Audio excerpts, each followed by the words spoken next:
1973년도에 상영된 빠삐용이라는 영화를 기억하는 분들이 많이 있을 겁니다. 실화를 각색한 영화인데요. 억울하게 누명을 쓰고 남미 프랑스형 기아나라고 하는 아주 악독한 악명이 높은 형무소에 갇힌 앙리 샤리에이라는 사람의 일대기를 다룬 영화였습니다. 이 영화에서 주인공은 억울하게 누명을 쓰고 감옥 생활하는 것이 싫어서 탈출을 시도하죠. 그의 가슴에 나비가 새겨져 있는데 그 나비가 프랑스 말로 빠삐용이라고 합니다. 그래서 빠삐용이라는 별명을 가진 이 친구는 인간 대우를 받지 못하는 그곳으로부터 자유를 얻기 위해서 여러 번 탈출을 시도합니다만 실패를 거듭하다가 많은 고통을 당합니다. 그런데 결국은 수십 년 만에 그 악명 높은 감옥소를 탈출해서 남아메리카에 도착하게 되고 거기서 남은 여생을 살았다라고 합니다. 그 영화를 보면 그 자유를 향한 갈망이 얼마나 대단한가. 억울하게 자유를 빼앗기고 사는 삶을 견딜 수 없어서 수많은 역경들을 극복하면서 탈출을 시도하는 그 인간의 저변에 깔려있는 자유를 향한 갈망을 보여줍니다. 요즘 TV에 끝까지 간다라는 프로그램 중에 그 북한에서 탈북하는 12살 남자아이, 그 주성인간 아이를 데리고 오는 과정을 보여주는 프로그램이 있더라고요. 6년 전에 그의 부모님이 이미 탈북을 해서 남쪽에 정착해 살고 있는데 홀로 남겨진 아이를 데리고 오는 거예요. 북한에서부터 중국의 국경까지 데려오고 백두산 근경에서부터 이제 중국의 국경을 통하여 제3지대로 넘어가서 한국으로 오는 과정인데 연예인 한 명이 거기에 동참을 해서 북한에서 넘어와 중국에 있는 국경 여정에서부터 이제 데려오는 그 과정을 함께 하면서 그 과정을 어떻게 겪고 있는가 보여주고 있는데 지금 과정이 있더라고요. 아직까지 한국에 오지 않았습니다. 그런 걸 보여주는데 또 그 드라마를 보게 되면 자유. 북한과 우리 평양 아무리 저 백두산까지 간다 하더라도 요즘에 우리의 교통시설로 말한다면 반나절이면 갈 수 있는 짧은 거리지만 거기서부터 탈북하여 남쪽까지 오는 데는 참 많은 시간이 걸리는 그런 모습을 보여주면서 인간이 자유를 향한 갈망이 얼마나 참 대단한가, 목숨을 걸고 탈출하는 그런 모습들을 보여주고 있습니다.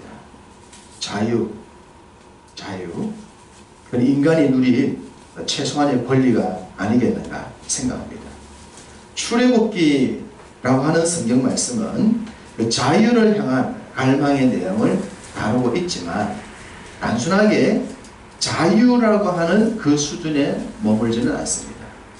앞서 말씀드린 영화나 또 주성이라는 아이의 그 자유를 향해 나아가는 것보다 더 수준 높은 이야기를 출애굽기가 담고 있습니다.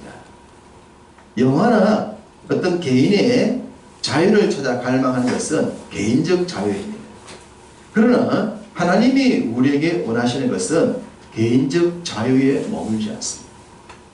이 출애굽기라고 하는 성경 말씀을 영어로 엑소더스라고 그러는데 그 뜻 자체가 탈출, 나감 그런 뜻입니다. 말씀 자체가 탈출이죠. 제목 자체가. 그렇지만 이 출애굽기라고 하는 책이 탈출만 다루고 있느냐? 탈출이 목적이 아니죠. 탈출은 이 이야기의 시발점입니다. 출애굽기의 결론은 무엇입니까? 입가나안입니다. 출애굽이 목적이 아니라 입가나안이 목적이라고 하는 겁니다. 출애굽, 자유가 목적이 아니라 입가나안에서 해야 할 일이 무엇인가?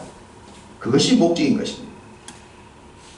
단순한 개인의 자유를 다루고 이스라엘 백성들의 집단적인 자유를 다루는 것이 아니라 그 자유의 결론이 무엇인가? 하나님께로 나아가는 삶, 하나님께로 예배하는 삶. 그러므로 이 출애굽기에 하나의 제목을 붙인다면 예배를 향한 갈망이다. 그렇게 말할 수 있습니다. 메이플라워를 타고 청교도가 미국을 향해 나아갔던 것도 예배였습니다. 예배. 인간의 참된 자유는 자신이 하고 싶은 것을 마음대로 할 수 있는 자유가 아니라 하나님을 마음껏 예배할 수 있는 자유가 참된 자유입니다. 출애굽기는 바로 그 예배를 향한 인간의 심리 속에, 영혼 속에 저변에 깔려있는 예배를 향한 갈망을 말씀하고 있습니다. 출애굽기의 시작은 이러합니다. 출애굽기 1장 1절을 보십시다. 출애굽기 1장 1절은 이렇게 시작하죠. 야곱과 함께 각각 자기 가족을 데리고 애굽에 이른 이스라엘 아들들의 이름은 이러하니 라고 말합니다. 시작이 어떻습니까? 자발적입니까? 억압적입니까? 자발적인 이야기입니다. 야곱에 의해서 그의 가족들이 자발적으로 애굽으로 내려갔다라고 출애굽기는 시작하고 있습니다. 당시 애굽의 총리였던 요셉의 초청을 받아서 애굽으로 들어간 이야기입니다. 우리식으로 좀 얘기를 해본다면 1950년대 6.25 전쟁이 끝나고 난 뒤 이 나라가 형편없을 때 미국으로부터 초청을 받았다. 그래서 미국에 있는 사람에게 초청받고 이민 간다 그러면 주변 사람들이 부러워하지 않겠습니까? 그 이야기입니다. 흉년이 들어 먹을 것이 없었던 그때 그 사람들이 그 당시 최고의 좋은 땅이었던 애굽의 총리의 초청을 받아서 가족들이 들어가는 이야기가 출애굽기의 시작입니다. 이렇게 시작된 내용이 오늘 우리가 본 말씀에 보면 나가고 싶어서, 떠나고 싶어서 부르짖고 있고 고통 가운데 갈망하고 있는 내용으로 바뀌고 있다고 하는 겁니다. 분명 기분 좋게 들어갔는데 나가고 싶어서 견딜 수 없어 하는 이야기. 우리는 이 모습에서 인간사회에 지극히 평범한 한 단면을 볼 수 있습니다. 우리가 살아가다 보면 좋은 일도 있고 그렇지 못한 일도 있지 않습니까? 이 좋은 일이 영원히 좋을 것 같지만 그렇지 않고 또 좋지 못한 일이 영원할 것 같지만 그렇지도 않습니다. 좋은 일이 나쁘게 바뀔 수도 있고 나쁜 일이 좋게 바뀔 수도 있습니다. 그렇기 때문에 좋은 일, 태평성을 보내고 문제없다 그래서 자만하거나 교만하지 않아야 합니다. 때로 역경이 있고 어려움이 있고 갈 길이 보이지 않는다 하더라도 좌절하거나 낙담하지 않아야 합니다. 인생의 갈 길은 우리의 길을 인도하시는 하나님께 있기 때문입니다. 그 여정은 때로 우리의 생각으로 이해할 수 없는 그런 환경이 주어지기도 하지만 그것보다 좀 더 크게 우리의 인생을 결론적으로 해피엔딩으로 인도하시는 하나님을 믿고 따른다면 자만하지 않고 낙심하지 않는 길을 가게 될 줄로 믿습니다. 분명 기분 좋게 들어갔습니다. 즐겁게 들어갔습니다. 그랬던 그 땅에서 울부짖고 있는 이스라엘 백성들의 모습, 이것이 출애굽의 출발점의 계기가 됩니다. 자, 출애굽을 하기 앞서 애굽으로 들어가는 가족의 이야기들을 우리가 좀 살펴볼 필요가 있습니다. 야곱과 함께 그의 아들들이 들어갑니다. 그 아들들은 앞서 자기 동생 요셉을 팔았던 형들입니다. 그 형들이 동생보다 좀 더 큰 힘을 가지고 있을 때 동생을 노예로 팔았더랬습니다. 남들보다 조금 더 가진 것이 많다고 해서 그것을 그렇게 악용하면 안 되는 거죠. 그 권력으로 동생을 팔았습니다. 눈에 가시 같은 동생을 제거하면 자신들의 삶이 평안히 올 것이라 생각했지만 아버지의 눈물, 어머니의 눈물을 보면서 그들의 행위는 죄책감으로 바뀌었을 겁니다. 그리고 아버지에게는 숨겼지만 서로는 그 이야기를 하지 않았지만 자기들이 동생을 팔았다고 하는 그 죄책감으로부터 어떻게 인간이 자유할 수 있겠습니까? 그들은 세월이 지남과 함께 자신들을 짓누르고 있는 죄책감 속에서 살아가게 됩니다. 그 죄책감이 어떻게 해서 없어지게 되는가? 요셉의 초청에 의함입니다. 요셉이 그들을 초청하게 됨으로 말미암아 자신들의 숨겨져 있었던 죄가 드디어 드러나게 되죠. 요셉 앞에 서게 되었을 때 벌거벗은 것처럼 다 까발려지게 됩니다. 그 과정이 고통스러웠겠지만 그 과정이 있었기 때문에 그들이 진정 참된 자유를 누리게 되는 것입니다. 하나님께서 우리들에게 베푸신 은혜도 그러합니다.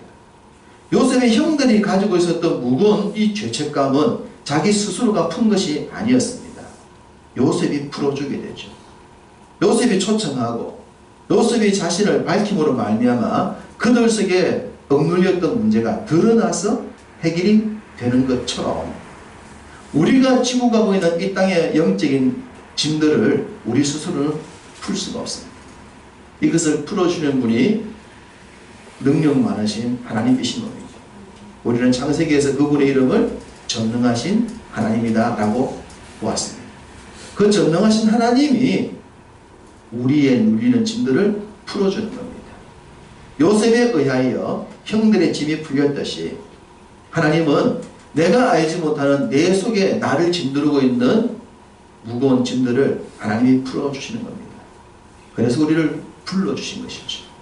믿음의 생활을 통하여 내가 알지 못하는 나를 누르고 있는 문제들을 하나님이 하나하나 해결해 주십니다. 그럴 때마다 우리가 누리게 되는 것이 자유죠. 자유와 평안. 나 자유 얻었네, 너 자유 얻었네, 우리 자유 얻었네. 그 찬양하게 되고 주의 평강이 내게 강같은 평화, 내게 강같이 흐르는 평화가 있다라고 노래하게 되는 것입니다. 이 풀려진 문제, 그 이후에 이스라엘 백성들의 참된 자유 여의가 나옵니다. 요셉의 형들이 요셉과 만나게 되는 시간은 22년 만입니다. 요셉이 팔려가고 난 뒤에 총리가 되고 풍년이 지나고 흉년이 지나간 그 모든 시간을 따지면 22년입니다. 22년 만에 드디어 동생을 만나고 온 가족이 동생을 만나러 애굽으로 들어갑니다. 그 당시 애굽은 세계에서 최고로 잘 사는 땅이었습니다. 곡식이 넉넉한 땅이었습니다. 그곳에 초청을 받아 들어갈 때 얼마나 좋았겠습니까? 즐겁게 노래 부르면서 기분 좋게 깔깔깔깔 웃으면서 좋게 들어갔을 것입니다. 그렇게 들어갔던 땅인데 그 땅에서 오늘 본문은 나가고 싶다라고 합니다. 왜? 이유가 뭡니까? 왜 그렇게 즐겁게 들어간 땅에서 노래 부르면서 들어갔던 땅에서 나가고 싶어서 견딜 수 없어 부르짖고 그 부르짖음이 하늘에 상달될 정도로 괴로움이 가득했을까? 그 출발점을 보여주는 것이 1장 8절입니다. 1장 8절을 보시면 이렇게 말씀합니다. 요셉을 알지 못하는 새 왕이 일어나 애국을 다스리더니 요셉을 알지 못하던 왕, 요셉이 애굽을 위해서 얼마나 많은 공덕을 세웠는가를 알지 못하는 왕이 등장함과 동시에 이스라엘의 좋은 삶은 끝이 나고 맙니다. 그동안 이스라엘 백성들은 요셉의 영향 가운데 태평세월을 보내드렸습니다. 그러나 그 요셉이 없어지고 나자 그들에게 태평세월이 아니라 고역이 찾아오기 시작합니다. 노동, 자유를 잃고 얽매여서 노예 생활을 할 수밖에 없는 삶이 시작이 되어졌다고 하는 겁니다. 그리고 그 일로 말미암아 그들이 부르짖게 되는 것이죠.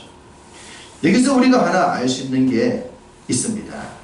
만약에 이스라엘 백성들에게 요셉을 알지 못하는 왕이 등장하지 않았거나 그들에게 고역이 심해지지 않았다면 이스라엘 백성들은 부르짖을 일도 없었을 것이고 출애굽을 하고 싶은 마음도 없었을 것입니다.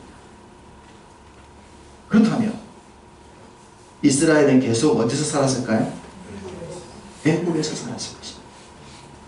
애굽은 약속의 땅이 아닙니다. 애굽은 풍요로운 땅은 맞습니다. 그러나 그 땅은 약속의 땅도 아니고 하나님을 예배하는 땅도 아닙니다. 분명 환경은 좋은데 그 환경이 우리의 본 목적이 아니라는 겁니다. 어떤 삶을 살아야 합니까? 환경은 좋은데 하나님과 무관한 삶을 살 것인가? 환경은 좋지 못한데 하나님을 예배하는 삶을 살 것인가? 사람들은 평안한 삶을 선택하지만 하나님은 우리에게 예배하는 삶을 주십니다. 하나님은 우리가 예배하는 삶을 살기를 원하시는 겁니다. 그래서 이스라엘에게 고통이 시작되는 겁니다. 그 고통이 있었기 때문에 부르짖었고 그 부르짖음이 있었기 때문에 하나님께로 나갈 수가 있었습니다. 우리가 하나님을 알게 된 이유 중에 사실 내가 하나님을 믿고 싶어서 교회를 가고 싶어서 그렇게 하나님을 찾아온 케이스보다는 어떤 경우가 많아요? 실패했거나 무슨 질병에 걸렸거나 부도가 났거나 가정이 깨어졌거나 말 못할 어려움이 있거나 그런 문제 때문에 하나님을 찾고 교회를 찾은 경우가 더 많습니다. 대부분의 이야기를 모아보면 문제로 인하여서 하나님을 만나고 교회를 만나게 돼요. 문제가 없었다면, 아프지 않았다면, 사업이 부도나지 않았다면, 가정이 깨어지지 않았다면 교회를 찾을 일도 하나님을 믿을 일도 없었다는 겁니다. 이스라엘 백성들이 요셉을 알지 못하는 왕이 없었다면, 고액이 없었다면 왜 나가? 그냥 거기서 영원히 살지 라고 하는 것처럼 내 인생에 고통이 없었다면 굳이 하나님을 만날 이유도 없었고 교회를 나올 필요도 없었던 거예요. 그랬던 인생들에게 하나님이 이스라엘 백성들이 고통을 통해서 부르짖어 출애굽이라는 은혜를 입었던 우리도 우리 인생의 고난을 통해서 하나님을 만나게 되었다는 거예요. 이 사실을 알고 나면 우리가 시편 기자의 고백에 아멘을 할 수 있습니다. 시편 119편 71편에 고난 당하는 것이 내게 유익이라. 이로 말미암아 내가 하나님의 법도를 배웠다. 고난 당하는 것이 유익이라고 이로 말미암아 하나님의 법도를 율례를 배웠다라고 말을 할 수 있게 되는 겁니다. 내 인생의 고통을 통해서 하나님의 법을 배우게 되는 것을 경험하게 되고 내 인생의 고난을 통해서 이 고난이 내게 참 유익한 거구나 라는 것을 경험하게 되면 이와 같은 말씀 앞에 아멘, 아멘이 되는 겁니다. 이 고통을 모르는 사람에게 고난이 내게 유익이다 라고 말하면 거우성 짓게 되죠. 무슨 소리 하는 거야? 좋은 것이 유익하지. 문제없이 사는 삶이 좋은 것이지 무슨 아픔이 있고 고통이 있는 게 좋은 것이냐 라고 말하는 것은 요셉을 알지 못하는 왕이 등장하지 않았던 고역이 오지 않았던 애굽의 생활과 똑같은 것입니다. 육신에 배부른 것에 만족하는 것이 아니라 내 영혼이 만족해야 하는 인생의 참 목적, 그 길로 나가지 않는다면 그 인생의 진정한 행복이 주어질 수가 없는 것입니다. 이 요셉을 알지 못하는 왕의 등장, 이것이 이스라엘과 하여금 출애굽의 출발점이 됩니다. 이스라엘 백성들이 출애굽을 하고 싶다, 애굽에서부터 나가고 싶다 라고 말하는 것은 그들이 스스로 생각한 것이 아니었습니다. 고통 때문이었습니다. 문제 때문이었습니다. 좋지 못한 환경 때문에 나가고 싶은 마음이 생겼다고 하는 겁니다. 그런데 하나님은 이스라엘 백성들이 문제없이 살 때부터 그들의 삶이 온전하지 않다는 것을 아셨고 또 문제없는 삶이 영원히 문제없는 삶이 아니라 틀림없이 그들에게 문제가 생길 것을 아셨습니다. 아셨기 때문에 그들을 위하여 한 사람을 미리 준비시키셨습니다. 누굽니까? 모세죠. 이스라엘이 부르짖기 전부터 하나님은 모세를 준비를 시킵니다. 그들의 인생에 다가올 고난을 하나님이 아신 것이죠. 배부른 것이 인생에게 참된 만족이 될 수 없다는 것도 아셨고 또 우리의 삶이 영원토록 배부른 삶으로 끝나지 않는다는 걸 아셨기 때문에 하나님은 미리 모세라는 사람을 준비를 시키십니다. 뿐만 아니라 오늘 본문에 이스라엘 백성들과 관계했던 무엇을 기억하고 계십니까? 언약을 기억하고 계셨습니다. 언약, 아브라함과 이삭과 야곱과 함께했던 내용의 핵심은 애굽이 아니라 그들에겐 따로 예비하신 본향이 있었던 것이죠. 그곳에서의 삶을 기억하셨기 때문에 애굽에서 잘 먹고 잘 살고 있는 그들의 삶이 거기서 끝나지 않을 것을 아시고 언약을 기억하셨을 뿐 아니라 이스라엘 백성들을 기억하고 있었던 겁니다. 물론 이스라엘은 몰랐습니다. 그들은 언약도 기억하지 않았고 하나님이 모세를 준비하는 것도 몰랐고 하나님께서 자신들을 기억하고 있다는 것도 깨달을 수 없었고 그들을 데리고 참 예배자로 삼고 싶어하는 주의 뜻도 알 수 없었습니다. 애국 생활이 너무 좋았기 때문입니다. 너무 좋은 세상 생활 때문에 하나님과의 관계는 전혀 생각하지 않았더랬습니다. 그랬던 그들을 하나님이 미리 준비를 시키시고 그들을 참된 하나님의 백성으로 만들기 위한 계획을 진행하신 것입니다. 요즘 육군 군복무 기간이 18개월입니다. 18개월. 저는 30개월 할 때 군복무했는데요. 6.25 전쟁이 일어나고 난 뒤에 36개월로 시작했습니다. 36개월로 시작했다가 중간에 왔다 갔다 했는데 어쨌든 그게 지금은 18개월로 줄었어요. 더 줄을려나 모르겠습니다만. 자, 여러분 36개월 군복무한 사람과 18개월 군복무한 사람들 중에 전역에 대한 갈망, 제대에 대한 이 바람이 몇 개월 한 사람이 더 크겠습니까? 18개월이 클까요? 36개월이 클까요? 길수록 힘든 거 아니에요? 시집살이가 짧으면 짧은 것과 긴 것, 어느 것들이 시집살이의 자유에 대한 소망이 클까요? 짧으면 금방 지나고 말아요. 제대 날짜 헤아리고 사는데 아직도 30개월 남았네, 아직도 20개월 남았네, 이 계산법하고 벌써 8개월밖에 안 남았어, 계산법이 다릅니다. 긴 시간은 그만큼 그 마음속에 소망이 짙어집니다. 북한에 오랫동안 3대째 지금 공산주의가 이어지고 있는데 길어질수록 지하교회 성도들의 갈망이 커지지 않겠습니까? 고난의 세월이 길면 우리가 갈망하고 싶은 마음도 길어지는 겁니다. 또한 다 비슷하겠지만 그래도 생각할 때 18개월 군복무를 하든 36개월 군복무 하든 행정실에 난로가 피어져 있는 행정실에서 사물을 보면서 군복무를 한 사람과 온갖 야간 훈련 뛰면서 어렵게 전투훈련하는 병사 중에 누가 더 전역에 대한 소망이 갈급할까요? 아무래도 힘든 삶, 그 추운 겨울에 눈밭을 헤치면서 거기서 전투훈련 해본 경험한 사람과 사무실에서 따뜻한 방에서 팬대 돌리고 있던 사람의 군복무에서부터 제대에 대한 소망은 같을 수가 없는 거예요. 그래서 현역병과 단기사병, 소위 방위의 또 전역 개념도 다르다 하지 않습니까? 분명 개인적으로 어려움이 있었겠지만 비교해 본다면 그렇다라고 할 수 있습니다.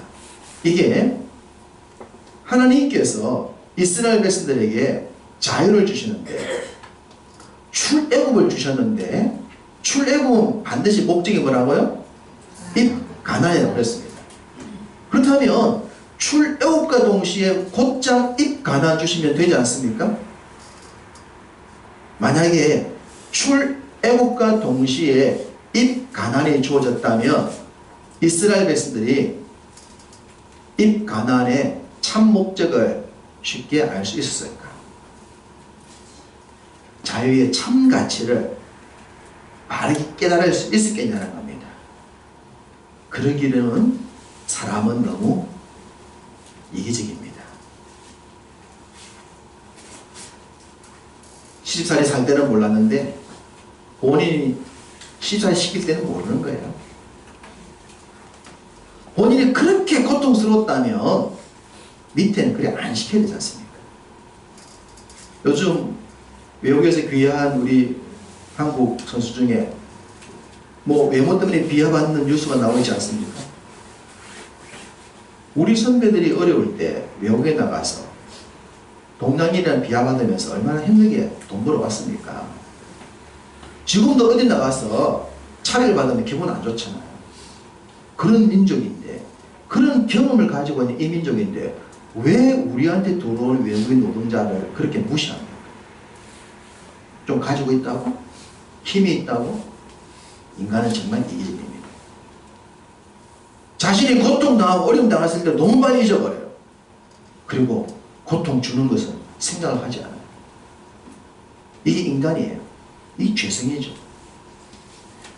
애굽에서 고통받고 힘들어 부르짖을 때 그것 때문에 그 소리가 하늘에 상달될 될 정도로 부르짖었지만 곧장 약속의 땅에 넣어버리면 언제 우리가 그랬냐? 하나님 예배하는 것 무관한 삶을 살게 될 것입니다. 그래서 그들에게 필요했던 것이 광야입니다. 광야 40년이 그렇게 등장합니다. 그러나 광야 40년은 그 원인 또한 누구에게 있습니까? 이스라엘에게 있습니다. 하나님이 주신 것이 아닙니다. 그들이 약속의 땅을 탐지하고 난 뒤에 믿음의 보고를 하지 않았던 거예요. 그 땅을 약속의 땅이라고 주셨음에도 불구하고 그들은 들어갈 수 없는 땅이라고 불신앙의 보고를 하게 되고, 그 불신앙의 보고를 이스라엘 백성들은 불신앙의 보고를 믿음으로 받아버리는 겁니다. 10명의 보고에 60만 명이 기다립니다. 60만 명이 60만 명 중에 한 명도 노라고 한 사람이 없었어요. 신기하지 않습니까?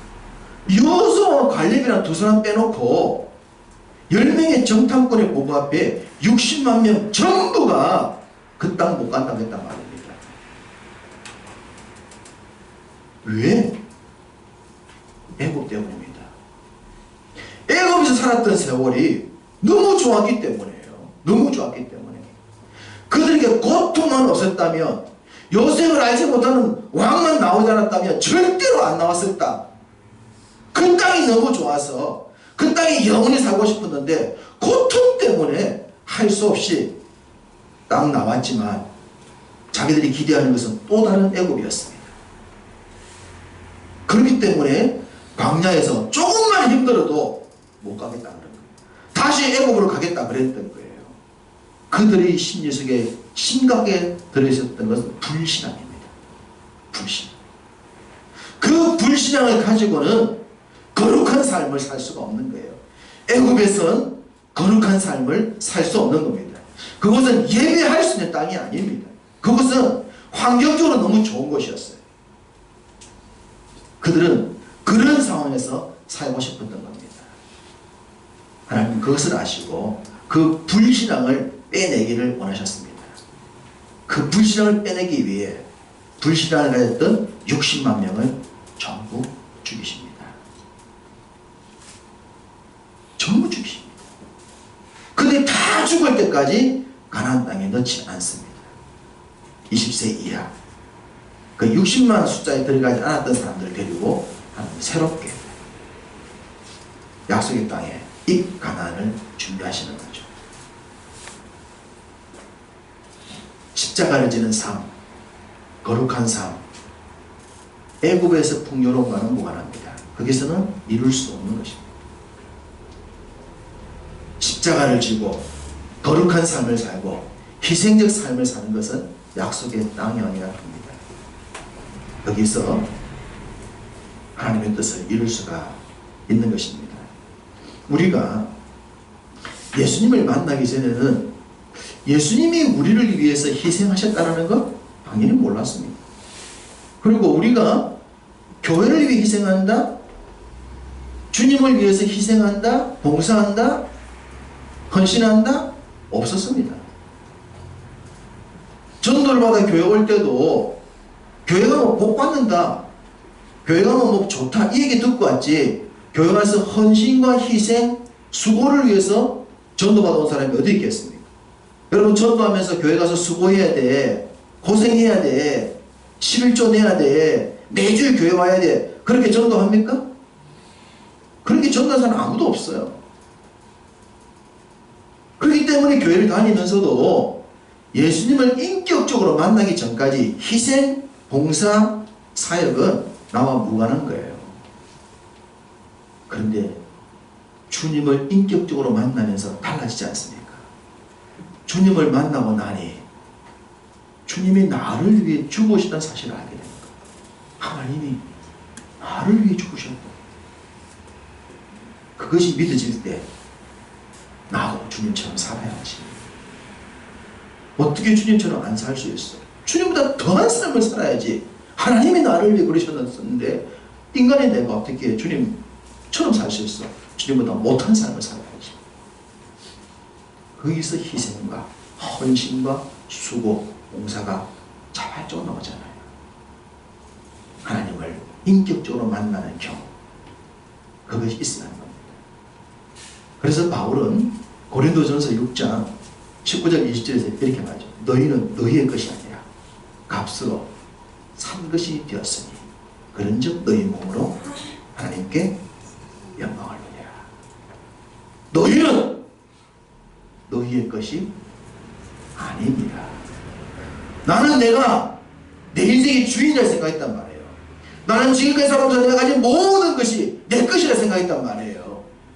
하나님을 만나기 전까지는 내 인생은 나의 것이고 나의 물건도 나의 것이고 내 자식도 나의 것이기 때문에 내 마음대로 해야 되고 내 자식도 엄마 뜻대로 하라고 아버지 뜻대로 하라고 내 뜻대로 하라고 자식들에게 상처를 주면서 내 마음대로 하자 했단 말입니다.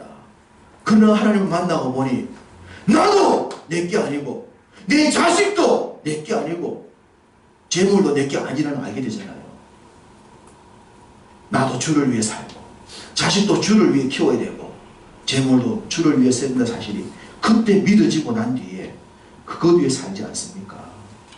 내 것이 아니라는 거 주님 모를 때는 이게 믿어줄 수가 없어요.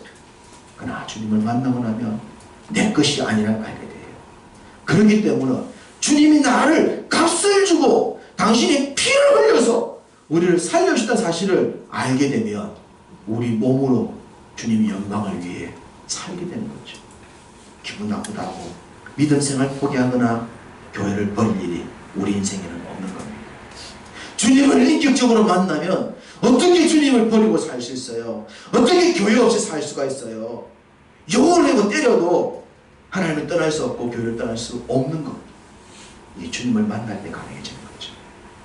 여기서 참 예배자가 나오는 겁니다. 그 예배자의 삶이 바로 약속의 땅에서 주어지는 것. 믿음으로 거듭난 장소, 하나님을 만난 장소, 그이가 바로 가나안이 되는 것입니다. 이스라엘 백성들 출애굽이 목적이 아니었습니다. 이 가나안이었습니다. 하나님을 예배하기 위하여 그들을 하나님이 불러내십니다. 그들이 부르짖을 때는 육체의 고통 때문에 부르짖었지만 하나님은 그들을 예배자로 초청해 주신 것입니다. 출애굽기를 간략하게 정리를 봅시다. 출애굽기는 40장으로 되어져 있죠. 40장으로 되어져 있는데 1장부터 19장까지는 출애굽부터 시내산까지 가는 이야기라고 했습니다. 20장부터 40장까지는 시내산에서 있었던 일입니다. 시내산에서 있었던 일은 하나님께 예배하기 위하여 말씀을 받는 내용입니다. 성막을 받고 계명을 받는 내용입니다.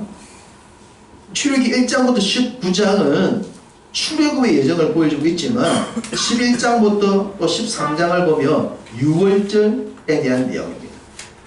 그렇다면 40장으로 되어 있는 출애굽기 내용이 반 이상이 성막, 율례에 대한 내용, 앞에 있는 내용도 절기를 빼내면 출애굽기의 반 이상이 절기, 율례, 성막, 법도에 대한 이야기입니다.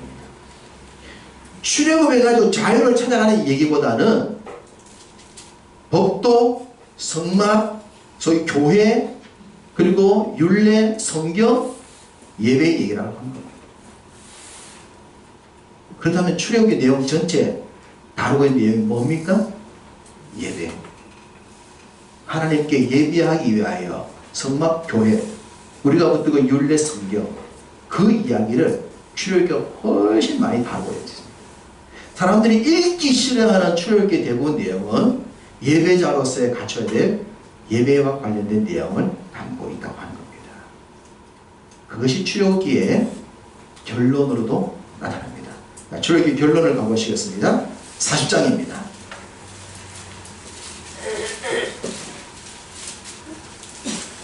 출애굽기 40장 34절을 보십시다.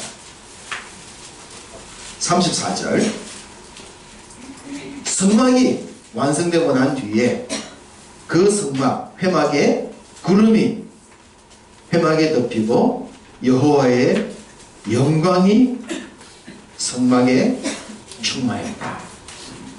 하나님이 예배 장소에 충만히 거하시는 내용을 보여주고 있습니다. 그리고 마지막 절 38절을 보십시다. 낮에는 여호와의 구름이 성막 위에 있고 밤에는 불이 그 구름 가운데에 있음을 이스라엘 온 족속들이 그 모든 행진하는 길에서 그들의 눈으로 보았더라. 구름 기둥과 불 기둥의 은혜입니다. 우리가 그렇게 소망하는 불 기둥과 구름 기둥의 은혜는 성막으로부터 이스라엘의 모든 삶으로 이어지고 있습니다. 성막, 예배하는 장소. 이스라엘은 요셉을 알지 못하는 왕 때문에 힘들어서 부르짖지만 하나님은 그들을 예배자의 자리로 초청을 하셨다는 겁니다. 그리고 그들에게 예배자의 삶을 선물로 주십니다. 예배자의 삶에 주어지는 최고의 은혜가 불기둥과 구름기둥의 은혜입니다. 하나님이 항상 함께 하시면서 우리 삶에 필요한 모든 것들을 공급하여 주시는 것.